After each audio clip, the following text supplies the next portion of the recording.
famously, of course, it's Spaghetti Junction, and it's one of the most complex motorway intersections in the world. It opened in May 1972, and now a new project's underway to try to trace some of the men who built it. Their faces were captured in this photograph behind me the day before the road opened and changed the Midlands forever. Nicola Beckford reports.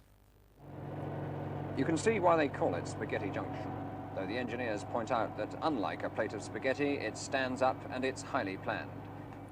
Birmingham's Spaghetti Junction. It opened in 1972, having taken 4 years to build. Many working on the scheme were Irish, and now an organisation in the city is hoping to trace the men responsible for constructing it.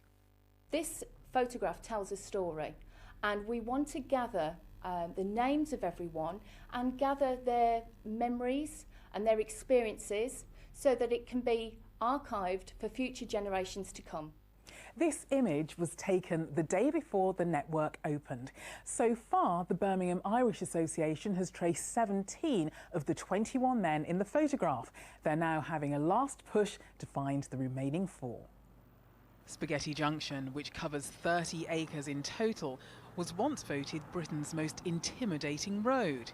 Now it's hoped researchers can capture some of its hitherto forgotten history. Nicola Beckford, BBC Midlands Today, Birmingham. And one of the men in the picture is Ronald Verman, and we're joined now by his daughter, Lorna Lee. Good to see you, Lorna. Good evening. Have you seen that picture before?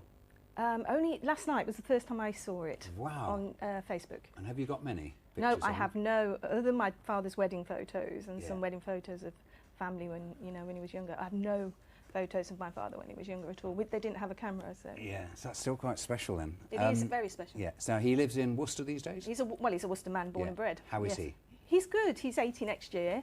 Hearing's going a bit. He walks on a stick, but doing okay. And I think he has some, obviously loads of memories of building Spaghetti Junction, but one in particular could have been a bit of a disaster. Well, it could, yeah. He was working one day, and obviously they didn't have gloves, and his hands were so cold. His wedding ring, fell off into the tarmac. Yeah. Well, then he realised when he got home it was missing, and Mum was like, "Where's your ring? Where's your ring?" And 3 days he looked for it, and retracing his steps. And well, just looking down the road? Yeah, just following, looking, and one by day. which time it just sort of set? Well, this is it. But just one day, the sun caught it, and there was a glint, and that shouldn't be there. And he found it, but he had to dig it out manually, and got most of it out. It was a bit damaged, and we had it repaired for their 50th wedding anniversary, actually. Gosh, I've always noticed a bit of a dent in the road. Yeah, that's him, digging it up. Is he proud of it? He's very proud of Spaghetti Junction. Every time we pass it, or we see it on the TV, it's like, "Oh, I built that," or helped build that. Fantastic. Lorna, great to talk to you. Thanks. Thank you. Give him our best.